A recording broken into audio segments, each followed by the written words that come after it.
Hi everyone, so I have a few questions about the digital stencil and how to use with patterns, and I wanted to give you even more ideas, although I did videos on both of them, but I wanted just to give you more ideas on how to use the patterns and the stencils. I'm showing here the stencil cut files number 3, my set, and as you can see here on this set, I included PNG, the shape tool, and SVGs for people that have a die cutting machine. So let's hop to Photoshop and I'll show you particularly how to use the shape tool. So in Photoshop, when you open the file, just double click if you just have Photoshop, or you can put open with, and then you're gonna choose Photoshop, just in the case you have, like me, Photoshop and Photoshop Elements. And when you come here to the custom shape tool, usually you're gonna see on the rectangle tool, and if you just click here, it's gonna come to custom shape tool. Once there, you can see here it's loaded. I already loaded. I tried to do another tutorial, but it didn't work. So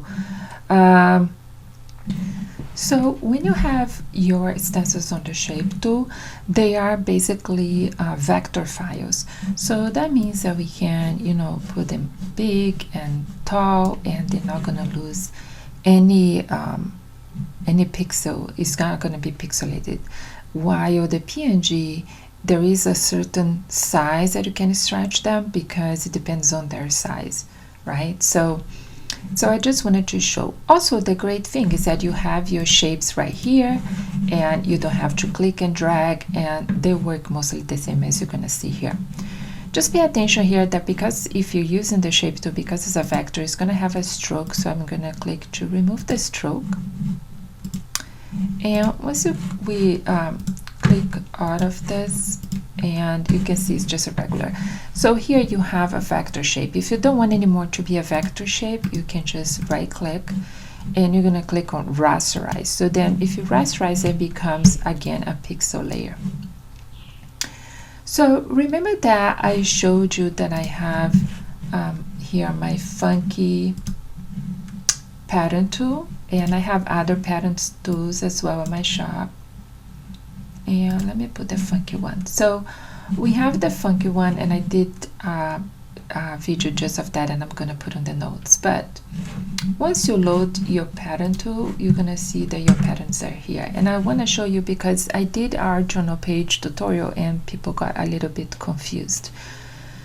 So the pattern tool, again, it's great because it stays here, and you can use it in many ways that I'm gonna show you, because once it's a pattern tool, instead of just a JPEG file or a background, you can use in many forms. So one of them that I showed on that video said you can use with brushes. So the funky pattern tool comes with this bonus brushes here, which is the funky pattern brush bonus. And as you can see here, they are all pattern brushes. And what does it mean? So if I start a new layer here, I grab one of them. If you touch there the impressionist, and I have there on the yellow one, and you can see here, if I change here to this red and change to the next brush, you're gonna see here, and actually let me put underneath so we can create kind of a background. Okay, and let me just do another one. So this one that has more texture, let's do a dark one here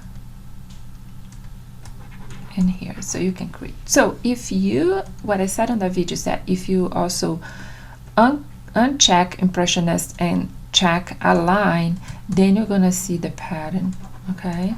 And then you start to see that. But now that we have that, this is one form to use, which I found really cool. You can create your own backgrounds and all kinds of things, right? So let's go back here to this shape. So what I did on that tutorial is there's two forms you can use. You can use also as adjustment layer pattern, okay? And let's put this one, and then we're gonna clip to the shape, and as you can see here, we have the shape there. If I change this, I double click it.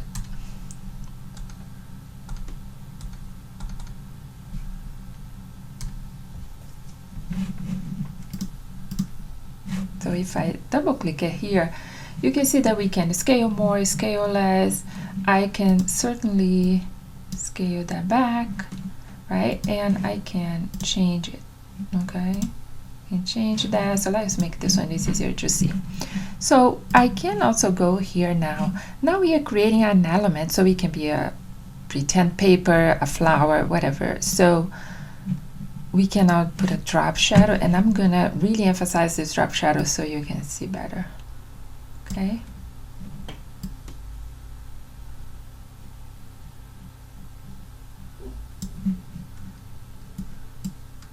All right, so I have a drop shadow there. So that is one of the ways here you can use.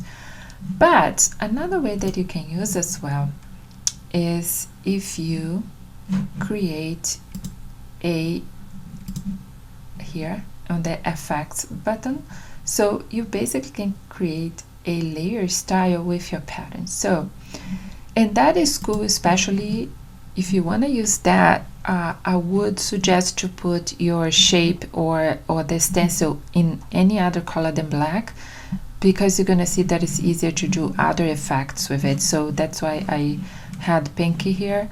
So again, let's click that, and now instead of use adjustment layer, let's put a layer style, and this way we're gonna choose pattern overlay. So that means we can use our styles as overlay. I'm gonna use this here, and again we can scale back. I'm gonna scale way back, okay? So you can use as it is, and that's fine.